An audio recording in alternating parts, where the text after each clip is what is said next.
स्वागत है मेरे प्यारे मित्रों। तो फिर अभी हम फैन और वाई की कहानी को आगे बढ़ाते हैं और शुरुआत होती है जहां हम देखते हैं कि योजिन फैन को एक बार में लेकर आता है। योजिन फैन को वाइन का ग्लास देता है पीने के लिए। उसके बाद योजिन फैन से कहता है कि फैन तुम दुखी मत हो, पर फैन मैं एक सच बात बताओ कि मुझे लगता है कि वाई ने अपने पिताजी से जो भी कहा वो अपने दिल से कहा।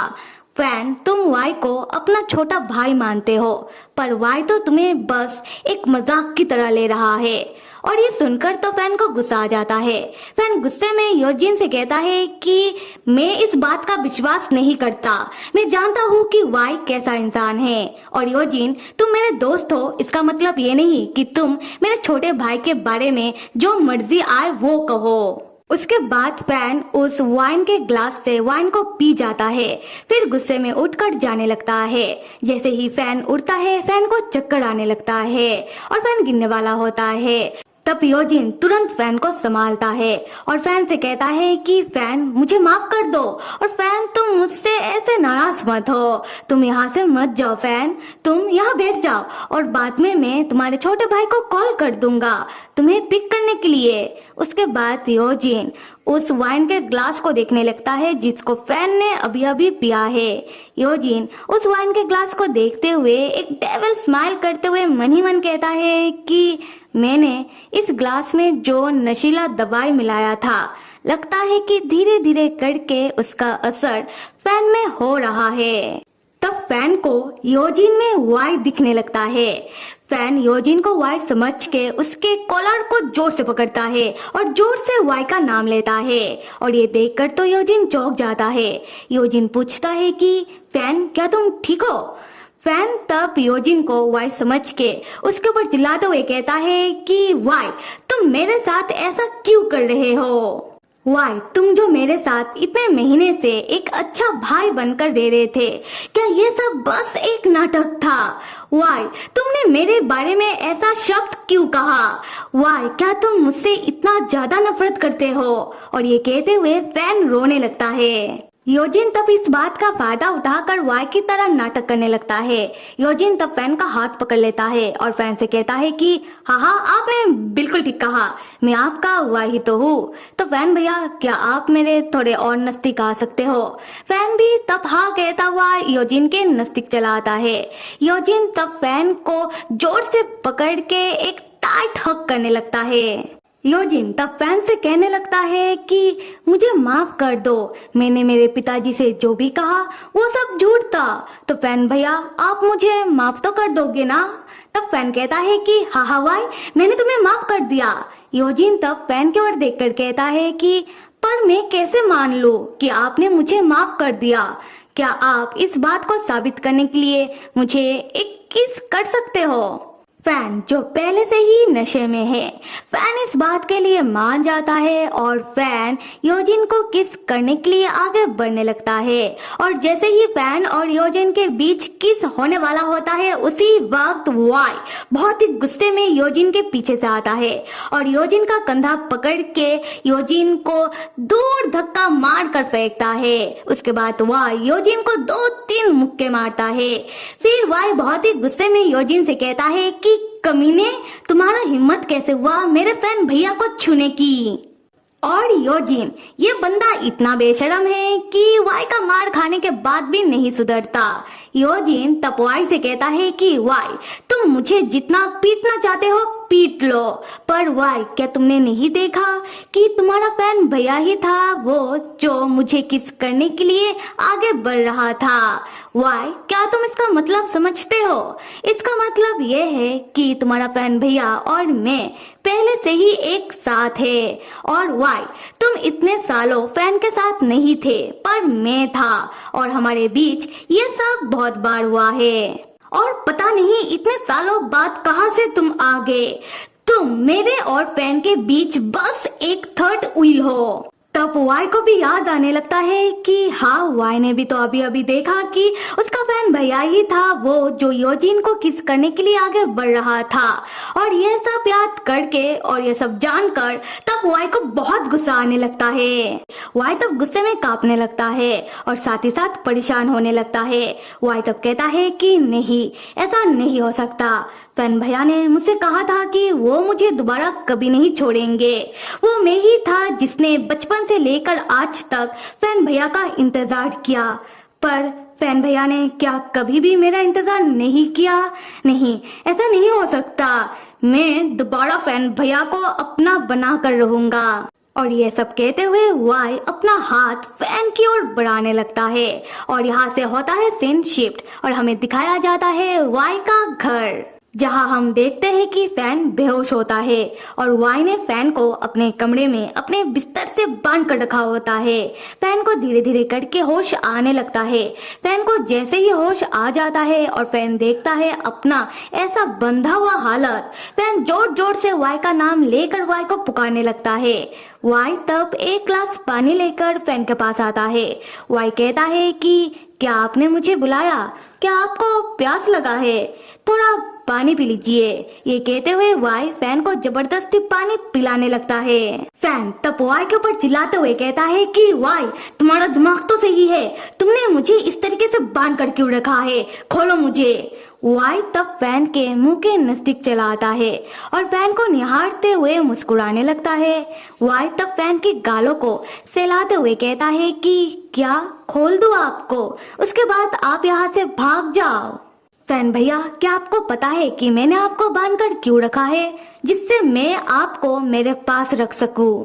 और वाई को इतने अजीब तरीके से बातें कहता हुआ देखकर फैन को वाई से डर लगने लगता है। फैन कहता है कि वाई, तुम्हें समझ में भी आ रहा है कि तुम ऐसी कैसी बातें कह रहे हो? वाई तब फैन के ऊपर चढ़ जाता है और फैन के हाथों को तो बिस्तर से आजाद कर देता है, पर फैन के हाथों को दोबारा एक साथ करके बांध देता है। तब वाई कहता है कि हाँ बिल्कुल, मुझे समझ में आ रहा है फैन भैया। पर फैन भैया, क्या आपको पता है कि मैं आपको भैया क्यों कहता हूँ? जिससे मैं आपके पास रह सकूं। पर मैं देख रहा हूँ हमारे बीच बस दूरियां बढ़ रहा है। जैसे कि अभी आप मेरे सामने हो, पर ऐसा लग रहा है कि आप मुझसे बहुत दूर हो। फैन तब वाई से कहता है कि वाई, देखो ऐसी बात नहीं है। वाई, तुम पहले शांत हो जाओ। तब वाई फैन की गालों को अपने दोनों हाथों से पकड़ता है और फैन से कहता है कि फैन भैया, अगर मैं आते आते देरी हो जाता तो क्या आप मुझे छोड़कर किसी और के पास चले जाते? फैन भैया, मैं शांत ही तो हूँ, पर शांत होकर मुझे क्या मिल गया? मैं बस खुद के ऊपर काबू करके आपका इंतजार कर रहा हूँ। पर फैन भैया, आप ही हो वो जो मुझे छोड़ना चाहते हो। ये कहने के बाद वाई फैन की शर्ट को जबरदस्ती पकड़ के कॉलर से साइड हटाता है और फैन के गर्दन को किस करने के लिए आगे बढ़ने लगता है, जिससे फैन वाई के ऊपर चिल्लाता हुआ कहता है कि नहीं वाई, रुक जाओ। पर वाई नहीं रुकता। वाई तब फैन को बिस्तर में धक्का मार देता है और फैन की गर्दन को किस करने लगता है।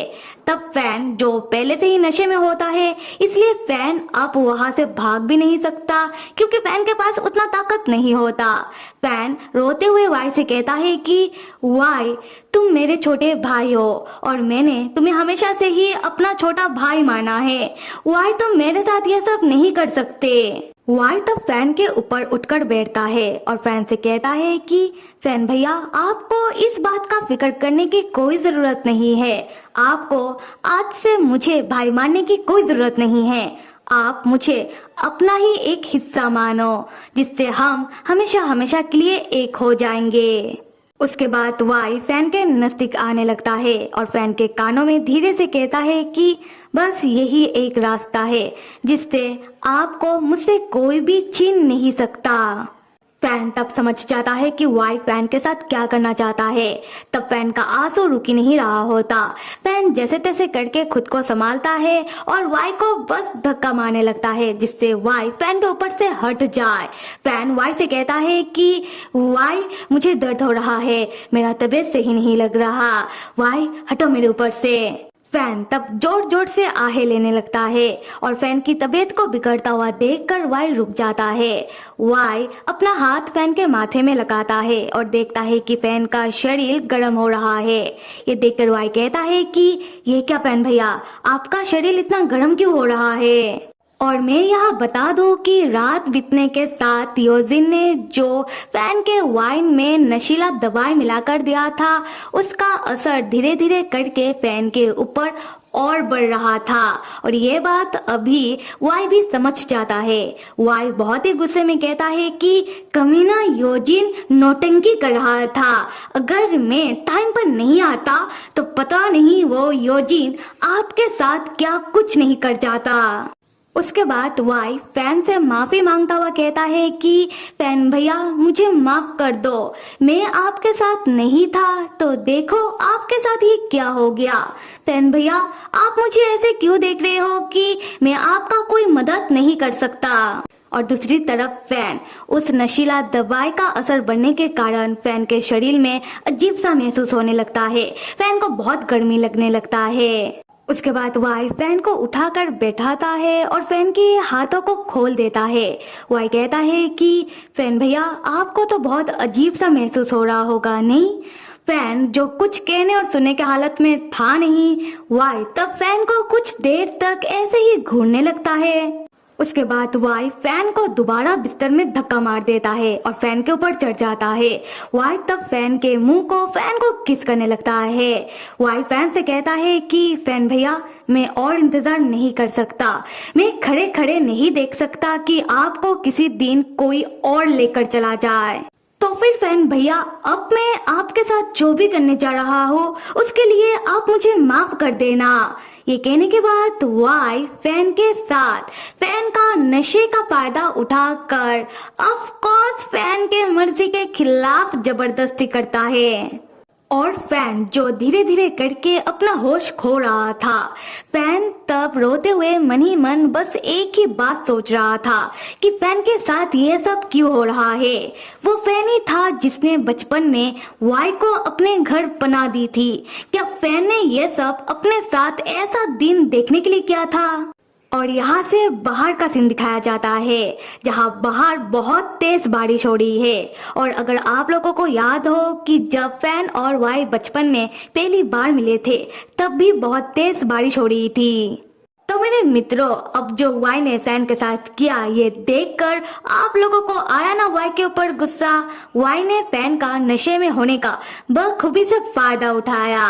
वाई चाहता था तो यहाँ फैन का इस हालत में बहुत तरीके से मदद कर सकता था, पर वाई ने बस अपने भौकलाहट को सेटिस्फाई करना जरूरी समझा।